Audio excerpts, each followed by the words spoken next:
A continuación tendremos la siguiente intervención. Nos acompaña el doctor Daniel Santiago Rusinque. El doctor Santiago es médico veterinario en la Universidad Nacional de Colombia. Tiene un magíster en bienestar animal en la Universidad Federal de Paraná y es doctor en ciencias de la Universidad de Sao Paulo en Brasil. Actualmente es consultor de bienestar animal principalmente. Y en esta oportunidad nos va a acompañar con el conversatorio de bienestar animal y futuras certificaciones en la acuicultura. Bienvenido, doctor Daniel.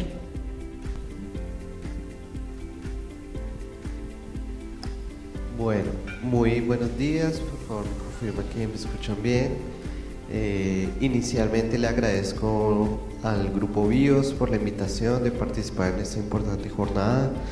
Y para mí es un placer hablar de un tema que es bastante nuevo, bastante desafiador, pero que trae también buenas oportunidades para el desarrollo y la sostenibilidad de los sistemas acuícolas.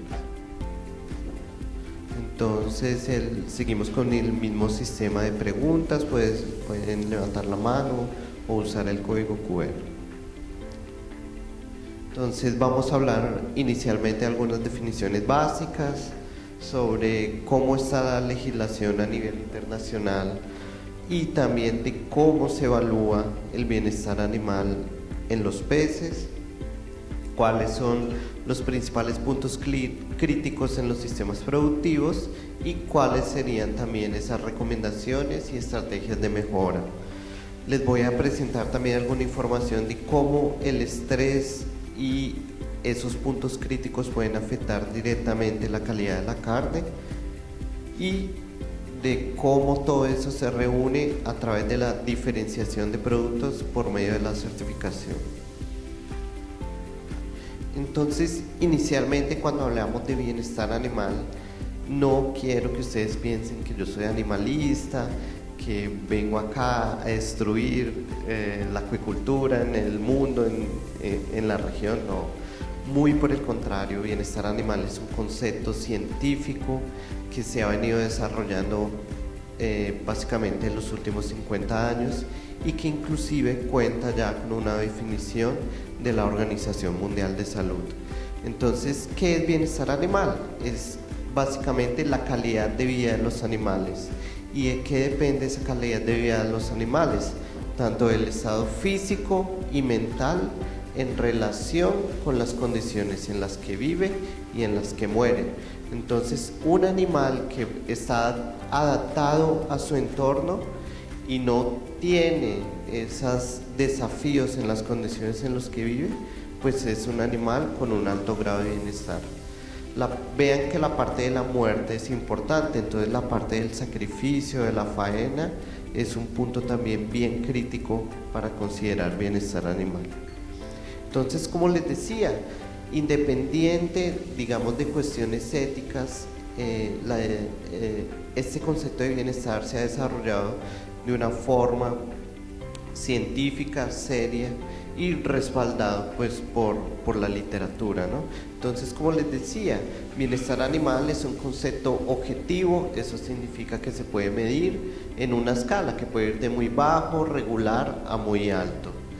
Y es importante que ustedes sepan que bienestar y protección animal no son lo mismo. Protección animal se refiere más a todas las acciones desde el punto de vista normativo de política pública y bienestar animal se refiere realmente a ese desarrollo del conocimiento científico para evaluar la calidad de vida de los animales.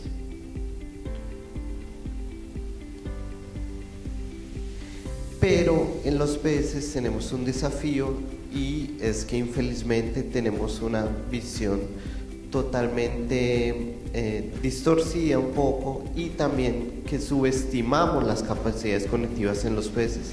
Entonces, ¿quién no ya vio este meme de que los peces únicamente tienen una memoria de 2 segundos, de que no sienten, en fin? Entonces subestimamos mucho estas capacidades en los peces y es por varias razones. Obviamente los peces viven en un entorno totalmente diferente al de nosotros.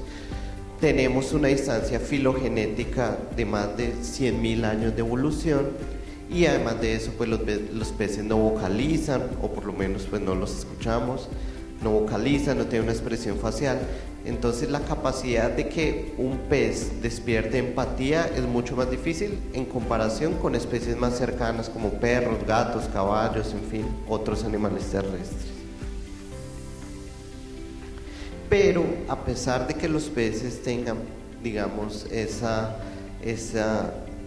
sistema, digamos, nervioso mucho más pequeño, cuando observamos, por ejemplo, el cerebro de un pez, vemos que tiene un tamaño diminuto, ¿no?, de 1 centímetro, pero ya sea por medio de estudios de fisiología, de neurología, de anatomía, se ha visto que a pesar de que ese cerebro sea tan pequeño, tiene todos los tratos neuronales y las estructuras que le permiten sentir algunas emociones básicas, como por ejemplo el dolor.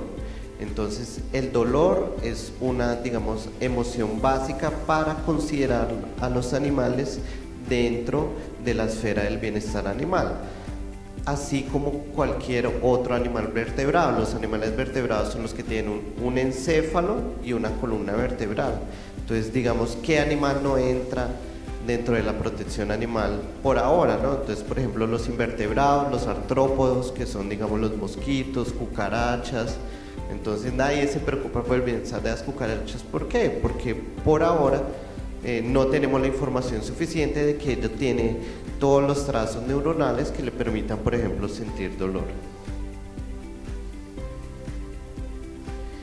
Entonces, reforzando, les decía que antiguamente, aproximadamente hace 20 años, se pensaba que los peces no sentían dolor, que eran meramente respuestas de reflejos, pero pues ya se sabe, y por el desarrollo científico, que los peces cumplen con todas las características que un animal tiene que tener para sentir dolor.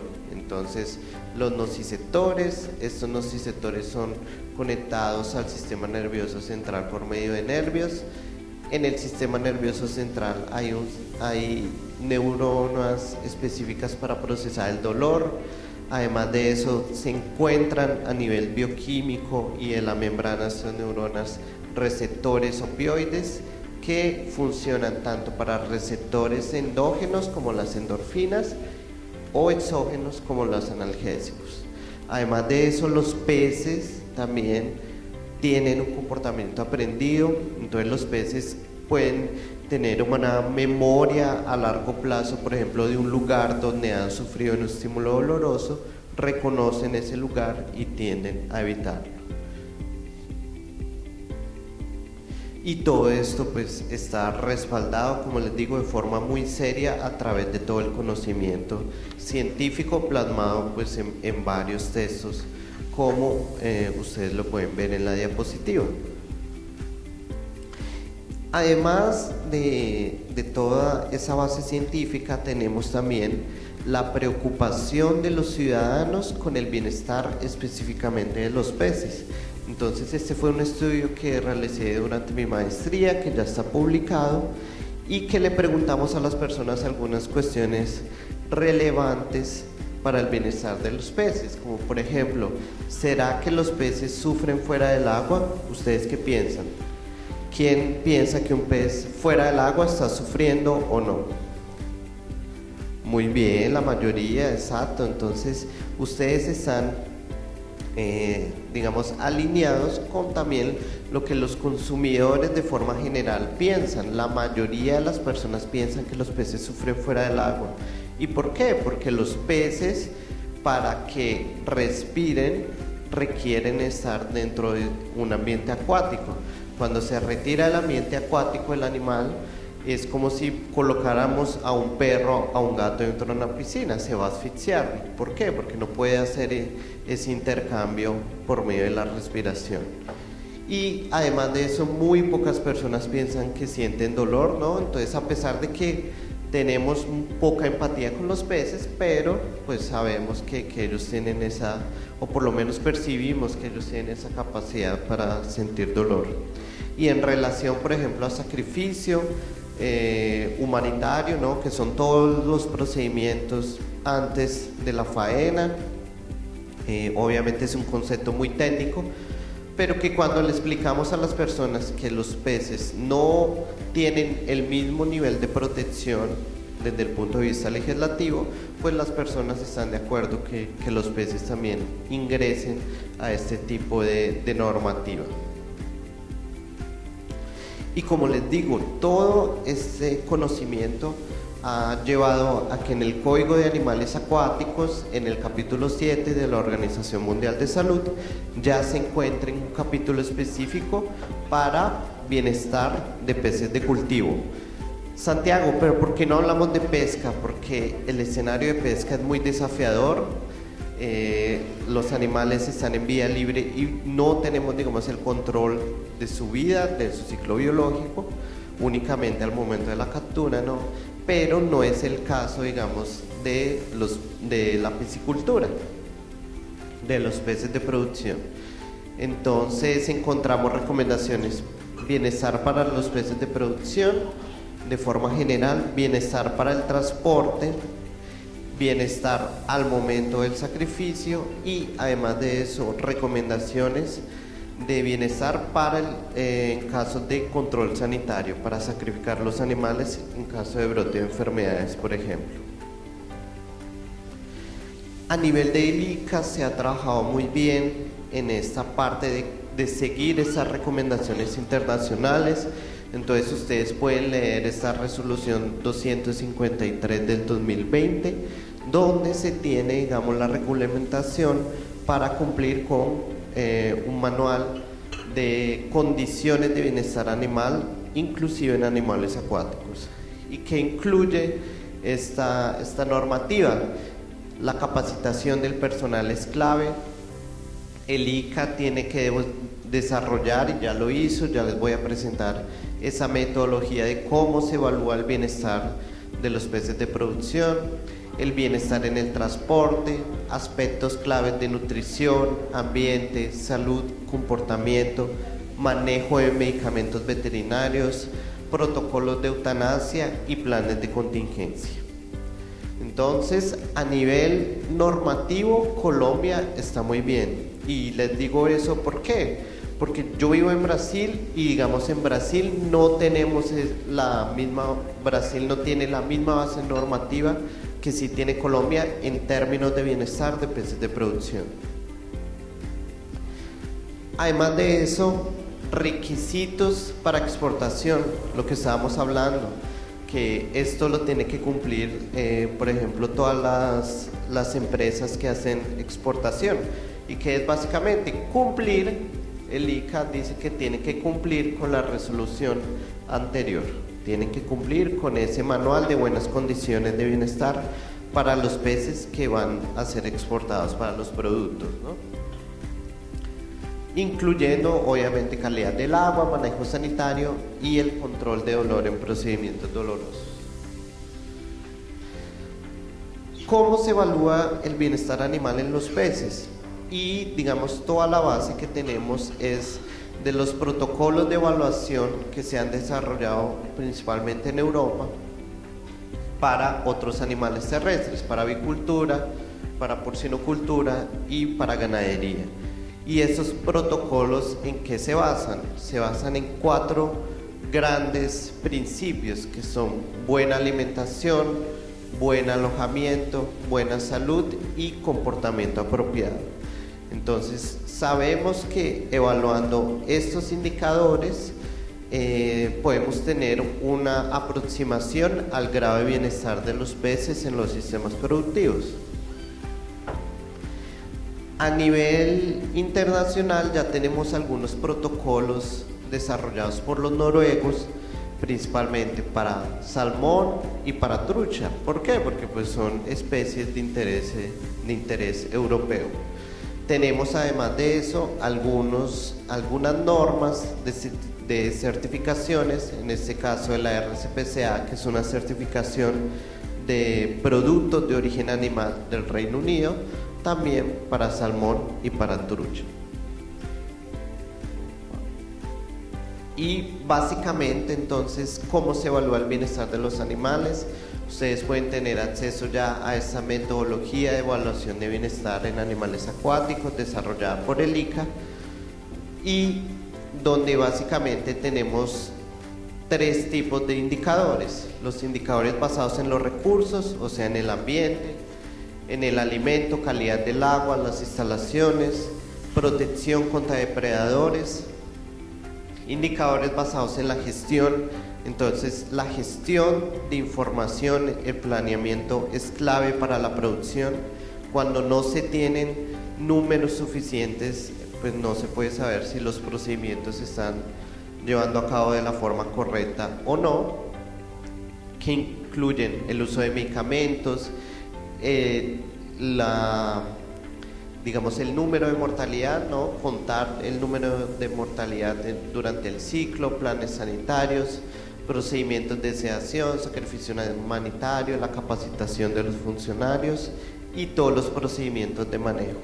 Y además de eso tenemos los indicadores basados en los animales, que es básicamente una evaluación física de los animales, observando peso, talla, lesiones en piel, branquias, opérculos, cómo se hacen los procedimientos de manipulación, densidad, las clasificaciones y los procedimientos de eutanasia.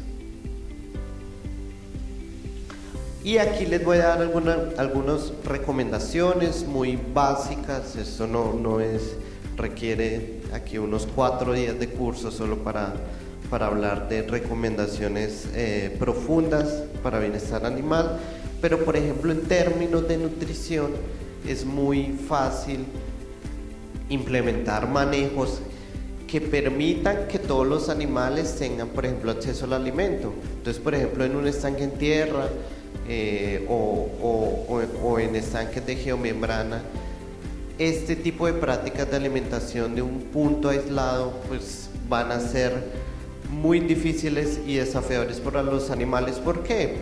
Principalmente para tilapia, porque son animales territoriales que forman una jerarquía, y que si yo hago una alimentación en un punto aislado del tanque, pues obviamente los animales que están en el mayor estatus jerárquico van a tener acceso al alimento, pero el resto va a estar sin alimento.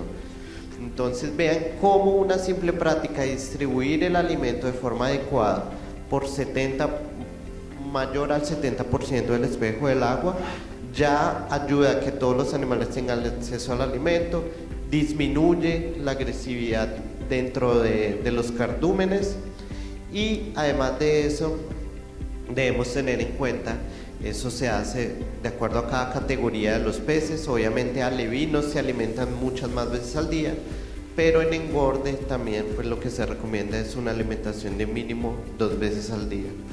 Los factores de conversión alimentar, todos esos indicadores productivos o técnicos son muy valiosos para saber si esas prácticas de alimentación se están llevando a cabo de la forma adecuada. Y además los peces, por ser animales acuáticos, pues cuando les ofrecemos alimento, un alimento que fluctúa, ¿no?, tenemos la oportunidad de observarlos. Entonces es, digamos, el punto clave para observar cómo está el estado físico de esos animales. En relación al ambiente, lo que les digo, tenemos que controlar el ambiente donde los animales se encuentran, midiendo parámetros de calidad del agua, temperatura, pH, oxígeno, compuestos nitrogenados, alcalinidad, dureza. Todos esos parámetros son clave para saber si el ambiente está siendo o no un factor de estrés para los animales. No es lo mismo producir tilapia en un estanque con 2 miligramos por litro de oxígeno que en un estanque con 4, con 5. Va a ser totalmente diferente, y obviamente los parámetros zootécnicos van a ser diferentes. Entonces en eso se basa el control del ambiente. Se recomienda también el uso de redes, mallas y chinchorros lisos. Eso que significa que todas las mallas que entran en contacto con los peces no tengan nudos. Eso ya facilita mucho el manejo para evitar lesiones durante los procedimientos de rutina y además de eso la protección contra depredadores aéreos, acuáticos y terrestres. Aquí en el ambiente tenemos un punto clave que es la ENCIAD. Tenemos, por ejemplo, de la tabla del ICA de evaluación de bienestar, algunas recomendaciones de densidad, por ejemplo, de tanques en geomembrana, que es lo que se usa bastante aquí, es 7 kilogramos por metro cúbico, pero les digo, esto no es blanco o negro. ¿Por qué? Porque la densidad depende de otros factores que están involucrados, como principalmente la calidad del agua. Si yo tengo una muy buena calidad del agua, puedo aumentar esa densidad sin perjudicar el bienestar de los animales. Entonces es muy importante tener en cuenta eso, que un número no es, digamos, algo totalmente establecido y que no nos podemos salir. Hay que realmente evaluar otros indicadores y obviamente tiene que ser compatible con la rentabilidad del negocio.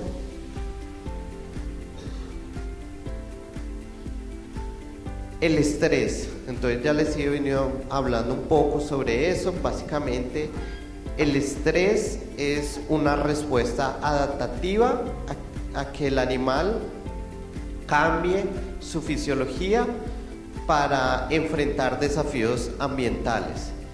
Y el estrés, véanlo aquí digamos en toda la fisiología del estrés, es una respuesta en cascada.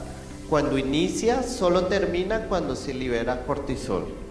Antes de eso tenemos la liberación de catecolaminas, que es una respuesta rápida del animal de que tengo que huir o luchar. ¿Y eso qué significa? Entonces, fisiológicamente el estrés de por sí no es malo. ¿Por qué? Porque eso provee energía rápida para los músculos, precisamente para eso, para huir o luchar.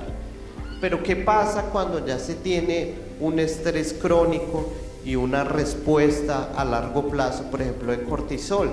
Se tiene el catabolismo y esa disponibilidad de energía pues no va a ser tan eficiente. ¿Por qué? ¿Qué significa el catabolismo? El animal consume sus propias reservas energéticas para suplir esa demanda metabólica. Entonces consume músculo, consume grasa, su sistema inmune no responde igual. Entonces esa era, digamos, la famosa enfermedad, ¿no?, de la nueva generación, el estrés de forma general. ¿Y es por qué? Porque una persona, un animal, en fin, estresado, su sistema inmune no va a responder de la misma forma. Entonces, por ejemplo, esto es clave en la parte de vacunación. Obviamente todo el manejo de vacunación, si se hace de la forma inadecuada, pues el animal no va a responder al biológico por más bueno que este sea. Además de disminuir también la eficiencia reproductiva, parámetros zootécnicos y la pérdida de la calidad del producto.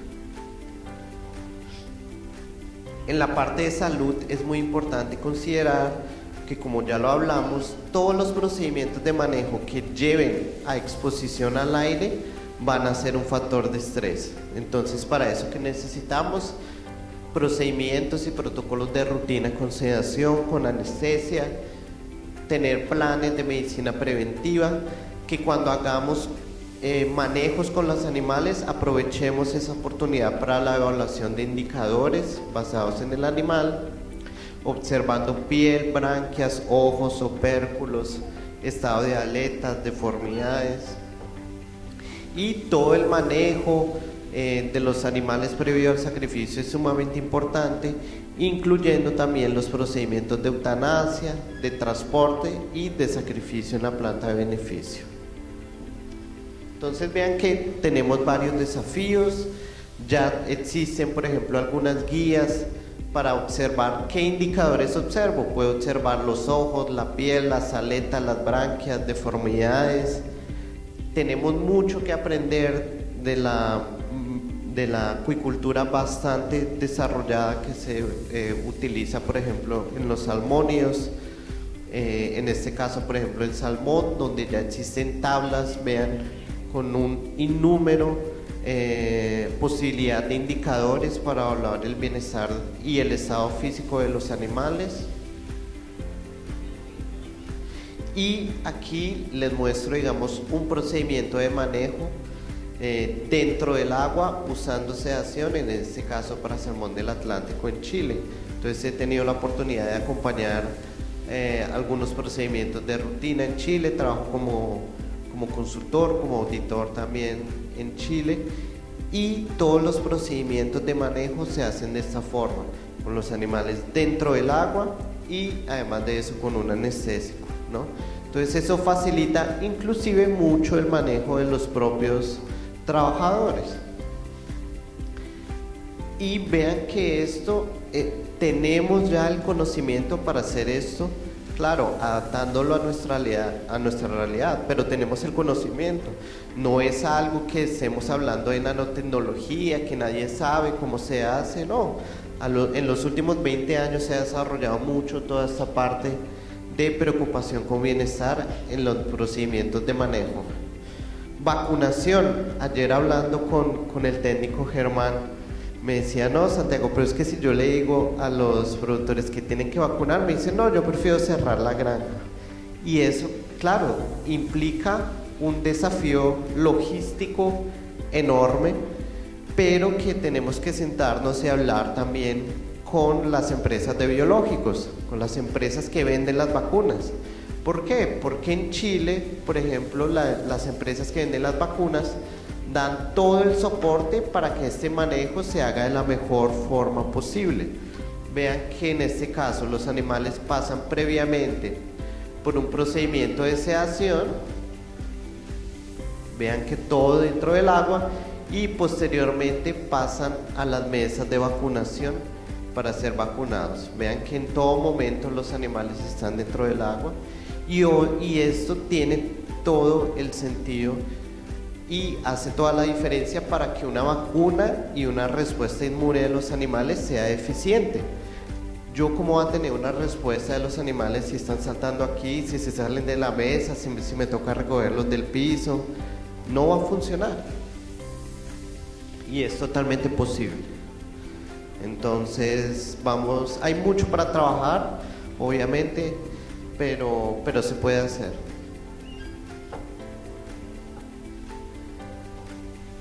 Aquí les hablo un poco de cómo todo el manejo pre-sacrificio tiene una influencia directa en la calidad de la carne.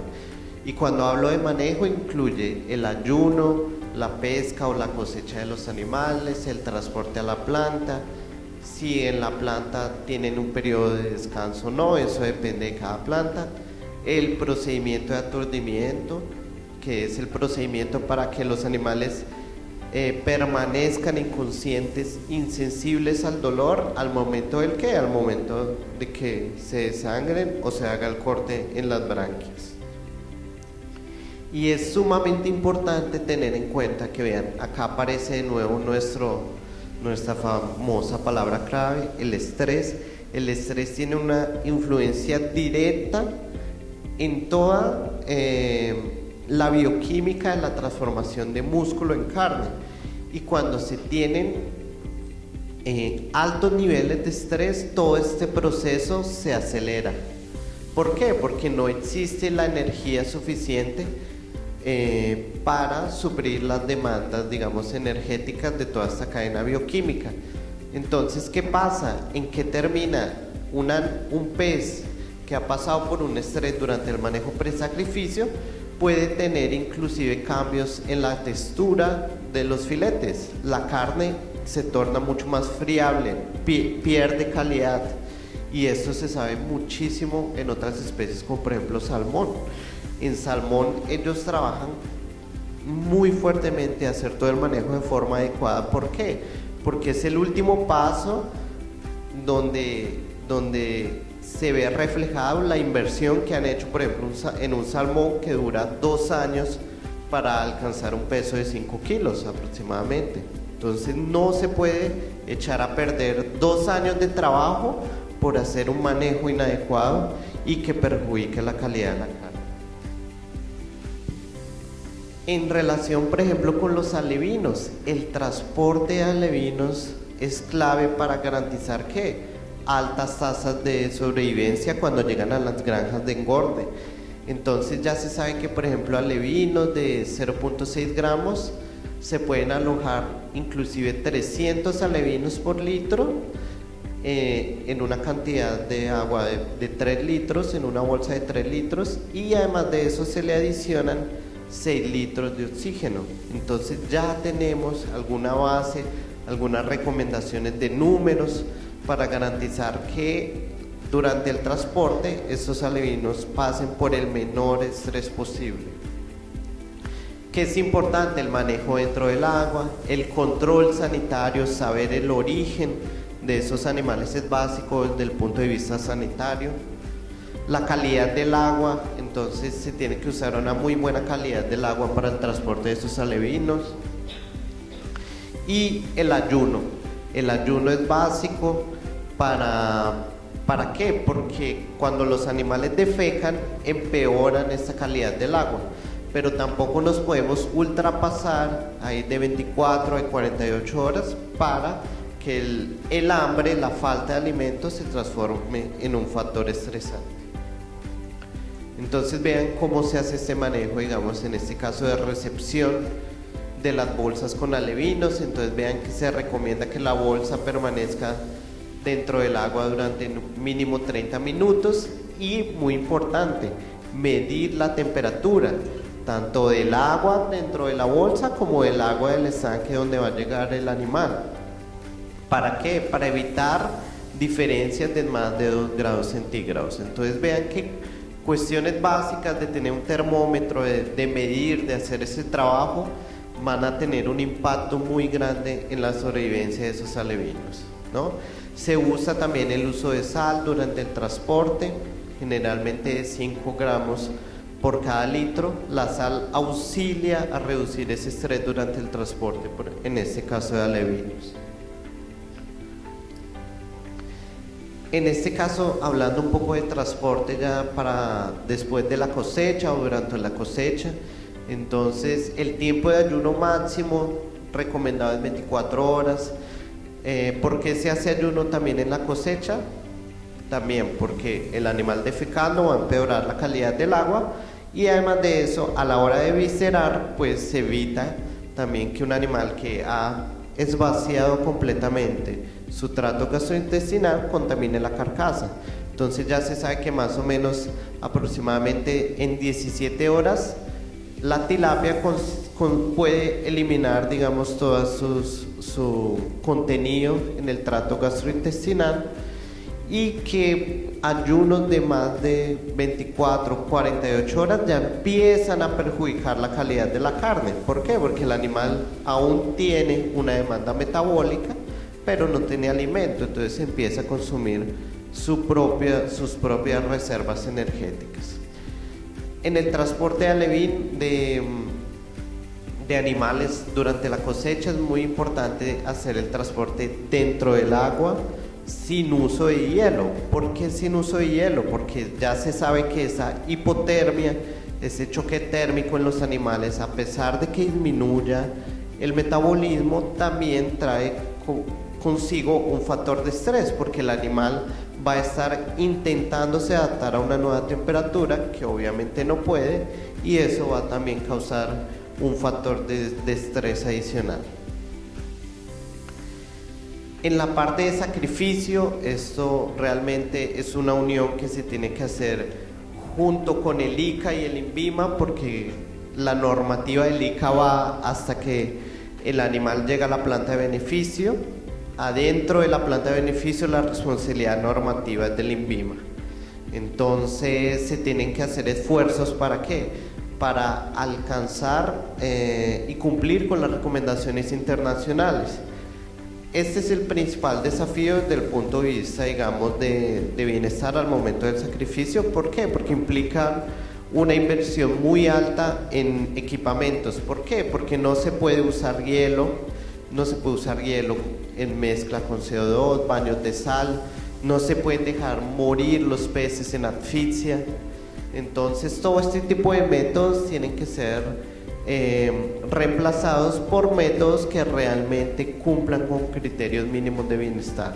Entonces ya se sabe, por ejemplo, por estudios de fisiología, que la hipotermia únicamente causa una inmovilidad en los animales, pero ellos siguen conscientes. ¿Eso qué significa? Siguen sintiendo dolor. Entonces este método tiene que ser reemplazado por métodos que cumplan algunos criterios, como por ejemplo aquí. Yo no soy representante de la marca, nada, únicamente les muestro, digamos, la tecnología que ya existe.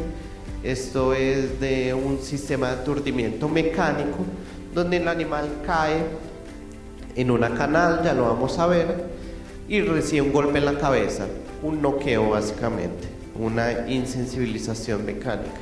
Entonces vean que los animales llegan al sistema y caen en unas piscinas, posteriormente entran al sistema y de forma automática reciben ese golpe en la cabeza que causa una inconsciencia inmediata y de suficiente duración para que este animal muera pues sin ningún tipo de sufrimiento. Entonces vean que la tecnología existe. Esto ya se ve en la grande mayoría de las plantas de beneficio en Chile para el sacrificio de salmón, porque yo les decía, no es lo mismo sacrificar un animal en esas condiciones con un estrés muy bajo que si se deja morir en el aire, ¿no? Entonces la calidad es totalmente afectada por el propio aturdimiento. Observen cómo salen los animales, totalmente inmóviles, relajados. Algunos obviamente por características normales de morfología no pueden recibir el golpe en la cabeza en la primera oportunidad. Tiene que haber un sistema de reserva. Y aquí en Colombia ya hemos venido trabajando. Tuve la oportunidad junto con el GMAP, con la doctora Sara Patricia Bonilla y con la doctora Paola Barato de capacitar, en este caso, productores en el Huila en estos asuntos de bienestar. Entonces es una tendencia que viene creciendo. Vean que además de los sellos que ya se que tiene Colombia, como BAP, Global Gap, ASC, viene un sello específico de bienestar.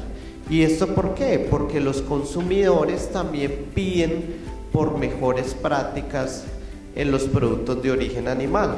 Un ejemplo muy claro de eso es, por ejemplo, en la avicultura. Las personas ya que tienen obviamente un poder adquisitivo un poco mejor, prefieren escoger un huevo de gallinas que no están alojadas, por ejemplo, en jaulas. Entonces, esto es una tendencia en todos los sistemas de producción. La acuicultura no es, digamos, la excepción. Y ya tenemos, por ejemplo, este sello específico de bienestar animal de la Certified Humane, adaptado para salmón del Atlántico, que inclusive ya ha certificado 2 empresas en Chile. Y tenemos, lo que les digo, nosotros no estamos inventando la rueda, no estamos trabajando con nanotecnología, tenemos ya las informaciones plasmadas con equipos de trabajo, en este caso de la Universidad Nacional, FEDEACUA, otras organizaciones, en las buenas prácticas de producción acuícola, buenas prácticas de bienestar, que se alinean también con exigencias de mercados muy exigentes como los mercados europeos. Para tener acceso, por ejemplo, de exportación a un mercado europeo, se debe cumplir con las mínimas exigencias que ellos también les exigen a sus propios estados miembros, ¿no? Entonces, en este caso, quiero que ustedes tengan en cuenta que el ICA y el INVIMA regula ese grado de bienestar aceptable, vamos a decirlo así, o regular, un intermedio, ¿no? Pero las certificaciones vienen para diferenciar realmente estos productos y los productores que hacen mejor las cosas que otros. ¿Y cuáles son los beneficios? Además, digamos, de abrir nuevos mercados, ya se sabe que los productos pueden tener inclusive un porcentaje de valor agregado. Entonces esto es muy importante. ¿Por qué? Porque el sello y todas, digamos, las auditorías de estos sellos se pagan con el acceso a los mercados y la diferenciación de valor en los productos. Y todo esto viene alineado con la última charla que ustedes van a tener hoy de la doctora Fernanda, que es el desarrollo sostenible. El desarrollo sostenible, esa famosa frase que ya hemos escuchado hace bastante tiempo, de que hay que crecer, sí, hay que crecer porque hay mucha más demanda de productos, la población humana no deja de crecer, y para crecer y alimentar todas estas personas, pues debemos hacerlo de forma responsable. Perfecto. Entonces, puntos clave que ustedes se lleven para la casa: los peces son seres sintientes, o sea, animales que pueden sufrir. Existe ese aumento por parte del consumidor de preocuparse con el bienestar inclusive de los peces, y conocer estos puntos críticos, principalmente en el manejo, como ya lo vimos en la nutrición, en el ambiente y la salud, son claves para mejorar el bienestar de los animales. Debemos instaurar estos protocolos de manejo fuera del agua, en apoyo, digamos, con Grupo Bios. Vamos a trabajar, estoy seguro, para ofrecerles herramientas que ustedes puedan aplicar en el día a día con los animales. La certificación viene para eso, para diferenciar los productos, acceso a nuevos mercados y de valor agregado, ¿no? Y esa certificación en bienestar animal es el futuro. Van a ser cada vez más exigencias de los mercados a donde llegan nuestros productos. Perfecto, muchísimas gracias, les dejo mi contacto. Igual voy a estar aquí hasta el final de la jornada, y le agradezco nuevamente al Grupo Bios por la invitación. Muchas gracias. Doctor Daniel, muchas gracias por tu participación, por explicarnos este tema, pues que es difícil a veces de entender. Pero bueno, yo creo que todos somos veedores del bienestar de los peces y tenemos que trabajar con el foco y el objetivo de mejorar eso en nuestras producciones, ¿cierto? Vamos a dar inicio a las preguntas. Primero vamos alzando la mano y les voy pasando entonces el micrófono. ¿Listo? Daniel, yo estuve algunos minutos por fuera.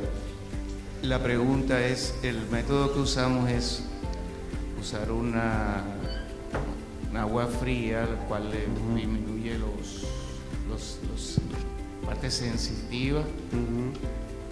Y después, ¿qué se hace para que el sufrimiento sea el mínimo? Sí, infelizmente es lo que se usa en grande parte de la industria, la hipotermia, ¿no? Para reducir esos movimientos en los animales, pero infelizmente, como ya lo mostré, pues ese método únicamente inmoviliza al animal, pero no le quita esa percepción del dolor. Entonces realmente vienen otras alternativas, como el uso de la tecnología, ya sea para una insensibilización mecánica, como lo que ustedes vieron, golpe en la cabeza y posteriormente el corte de las branquias, o insensibilización eléctrica. ¿Cuál es el problema de la insensibilización eléctrica? Que tiene que estar muy bien configurada, porque la electricidad pasa por todo el cuerpo, y si no está bien configurado, pues se pueden producir hemorragias en el filete, en fin. Entonces realmente esos dos métodos con el corte de branquias son los métodos que cumplen con criterios de bienestar animal. ¿Alguna otra pregunta?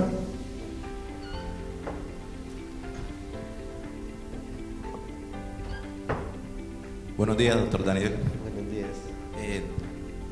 Estamos aquí, usted nos dio la charla, dice que el objetivo central pues sería mejorar el enfoque a nivel de todas las conferencias, pero en Colombia hay leyes como la ley 13 de 1999, la cual coloca unos límites de densidades de siembra que son de 20 kilogramos por metro cúbico de producción. pero para todos aquí sabemos que manejamos densidades supremamente más altas Claro. que esas, y más un sistema nuevo que es el IPRS, Import Railway System, y donde la pregunta mía sería la siguiente: en sistemas intensivos como estos, ¿cómo afecta el bienestar Sí. animal a los peces en el aspecto químico? O sea, en peces como relación social entre ellos, porque sabemos que en esos sistemas manejamos densidades, resultados de densidades de producciones hasta de 80 kilogramos metro cúbico, hasta los 20 que permite la ley. Obviamente ahí estamos afectando el tema bienestar animal. Sí. Los sistemas intensivos dependen mucho de la calidad del agua que manejan. Si no hay ese control estricto en la calidad del agua, fácilmente pues se pierde toda la biomasa, ¿no? Y en relación a bienestar animal, obviamente a mayor densidad tengo que tener un mayor control de calidad del agua, pero también tener en cuenta que todas las prácticas de manejo, como por ejemplo la alimentación, tienen que ser seguidas de forma mucho más cuidadosa. ¿Por qué? Porque si dejo animales sin alimento, voy a tener una disparidad en los lotes, se va a fomentar agresividad, y obviamente a mayor densidad existe también una mayor probabilidad de que un pez se encuentre con otro, tenga interacciones agresivas. Entonces realmente es un desafío que se maneja, por ejemplo, en otros sistemas de producción intensivos: enriquecimiento ambiental. Entonces, estrategias de enriquecimiento ambiental, por ejemplo, en el caso de porcinos, porcinocultura de engorde, en el caso inclusive también de pollo de engorde, se manejan algunas estrategias para disminuir el estrés al máximo posible, ¿no? En piscicultura aún nos queda mucho por estudiar en enriquecimiento ambiental y cómo mejorar ese manejo en los sistemas altamente intensivos. Entonces, como tú le decías, IPRS es un sistema muy nuevo, no sé, hace unos 10 años, ¿no? Entonces vean cómo igual de cualquier forma tenemos que avanzar en investigación, en fin, para entregarles respuestas a ustedes también prácticas y aplicables al día a día. Muchas gracias. Bueno, muchas gracias, doctor Daniel. ¿Alguna otra pregunta?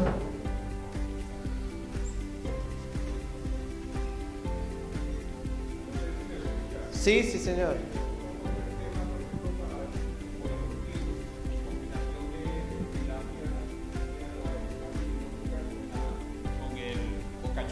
Ah, perfecto. Va a tener en cuanto al estrés y lo que queremos evitar. Sí, en este protocolo. Cuando se utiliza policultivo, obviamente tengo que utilizar especies que sean compatibles y que tengan una tasa de crecimiento similar. ¿Por qué? Porque obviamente una tilapia se va a comer alevinos, digamos, de Boca Chico si tiene la oportunidad. Pero digamos, los sistemas de policultivo tienen una ventaja desde el punto de vista de sostenibilidad, y es que se aprovecha toda la columna de agua a nivel, digamos, como si fueran pisos, ¿no?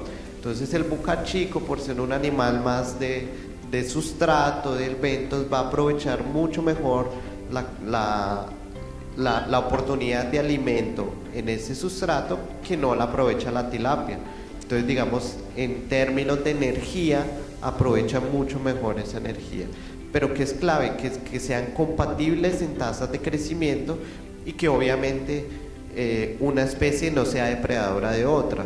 Entonces, por ejemplo, no se puede poner tilapias con doradas, por ejemplo. Obviamente eso parece fácil, pero pues hay que tenerlo en cuenta a la hora del planeamiento del policultivo. Muchas gracias. Listo, doctor, muchas gracias. ¿Alguna otra pregunta? Bueno, pasaré a leer entonces las preguntas que están en el chat. Doctor, nos preguntan, ¿cuál sería el mejor proceso de sacrificio en granja? Sí, en granja tenemos dos opciones.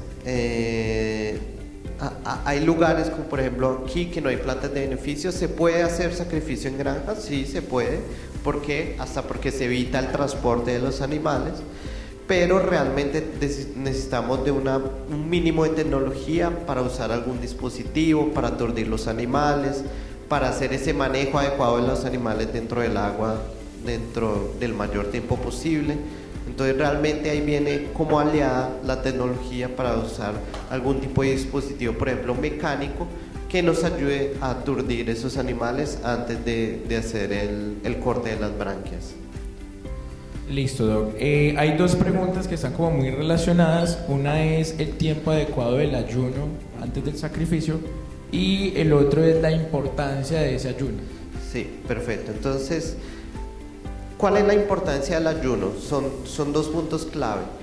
La calidad de la carne, entonces como les mostré, ayunos prolongados van a llevar a un estrés prolongado y que el animal consuma sus reservas energéticas antes del sacrificio, ¿no? Entonces calidad de la carne. Segundo, también la parte de inocuidad, porque no es lo mismo eviscerar un animal que ha acabado de comer con el tracto gastrointestinal completamente lleno que un animal que ha prácticamente limpiado su tracto gastrointestinal y además de eso pues en este estado tiene un menor riesgo de contaminación de carcasa. ¿Cuáles son los métodos? Como el que les mostré, ¿no? La insensibilización mecánica de forma automatizada. Hay que invertir junto con la industria, ¿no? Para desarrollar este tipo de equipos aplicables a nuestras especies, a nuestras realidades. Y también la insensibilización eléctrica puede ser otra alternativa, también junto con todo el apoyo técnico. Listo, Doc, muchas gracias. Yo tengo una pregunta. Sí, señor. Digamos que dentro del proceso de bienestar que nos comentas, obviamente la temperatura es algo fundamental, ¿cierto? Sí. Y yo creo que es uno de los retos que tenemos más en las granjas y más en esta zona. Entonces, ¿qué metodologías crees que podrían utilizar los productores de esta zona que has visto de pronto en otro lado? Sí, infelizmente controlar temperatura del agua es uno de los parámetros muy críticos y muy difíciles de controlar, porque enfriar o calentar agua, no, aquí sería enfriar, resulta sumamente costoso, inviable. Entonces, ¿qué se hace? Tiene que haber también una conversación con casas genéticas, tener especies más adaptadas a ondas de calor, a mayores temperaturas. El cambio climático es una realidad que ya nos está golpeando a la puerta todos los días. Entonces, tener especies de una genética diferente, adaptadas a una mayor temperatura, sería una buena estrategia. En el día a día, ¿qué se puede hacer? Infelizmente tenemos que usar el equipo de aireación.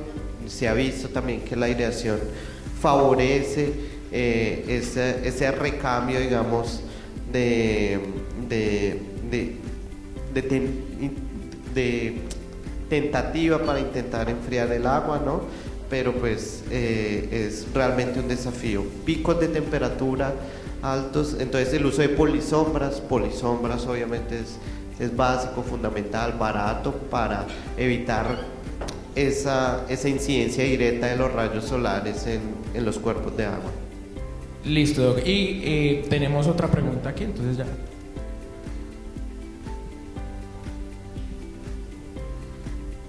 Gracias. Doc, buenos días, ¿cómo está? Lo que yo he hablado, que he visto en la charla, el bienestar del animal lo mantienen durante el cultivo y en el post cosecha. Sí, señor. En el momento de la cosecha como tal, hay un estrés también que genera esa captura, esa extracción ya sea de cualquier estanque, sea en tierra, sea en geomembrana, sea como sea. Eso incide en la misma calidad de la carne al final. Sí, señor. A pesar de que sea porque si lo vamos a pensar, no sé, los ciclos de cultivo son de 3, 4 meses, pero en un día cosechamos o en 2. A pesar de que sea ese poco espacio de tiempo, puede tener sí una incidencia muy, muy importante sobre la calidad de la carne y sobre el bienestar de los animales, obviamente. Entonces, como lo mostré, todo el proceso de manejo con alto nivel de estrés pues va a incidir directamente en una peor calidad de la carne, ¿no? Entonces, ¿qué tenemos como alternativa? Tú me dirás. En Chile, por ejemplo, se usan mucho las estaciones de bombeo, ¿no? Entonces los animales se bombean directamente dentro del agua, no son expuestos al aire, en fin, de ahí son conducidos al sistema de sacrificio o son transportados dentro del agua, en fin, pero realmente el uso, digamos, de bombas nos ayudaría mucho para evitar todo ese estrés y todo ese manejo tan crítico que pasa al momento de la cosecha. Listo, Doc. Y como última pregunta, nos preguntan, ¿cómo sería aconsejable el plan de vacunación en los peces de esta zona? Bueno, es una pregunta bien compleja. ¿Por qué? Porque los planes de vacunación tenemos que tener aprobación del ICA primero para las vacunas, ¿no? Aún no se tiene, digamos, aprobación para el uso de vacunas de forma preventiva, sí que se tiene para el uso de vacuna de tratamiento, ¿no? Que es lo que se está usando en el Huila. Pero ¿qué se tiene que hacer primero? Pues un diagnóstico de cuáles son esos patógenos relevantes en la zona.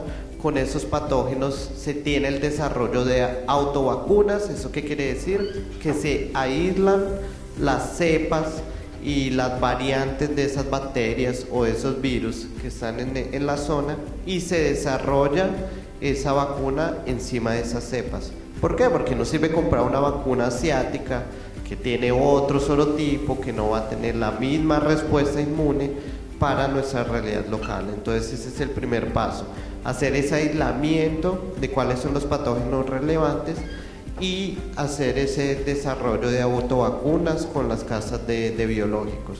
Posteriormente se ve en esos estudios también cuál es el peso ideal el peso ideal de los peces para que sean vacunados, cuál es la duración de esa respuesta inmune, en fin.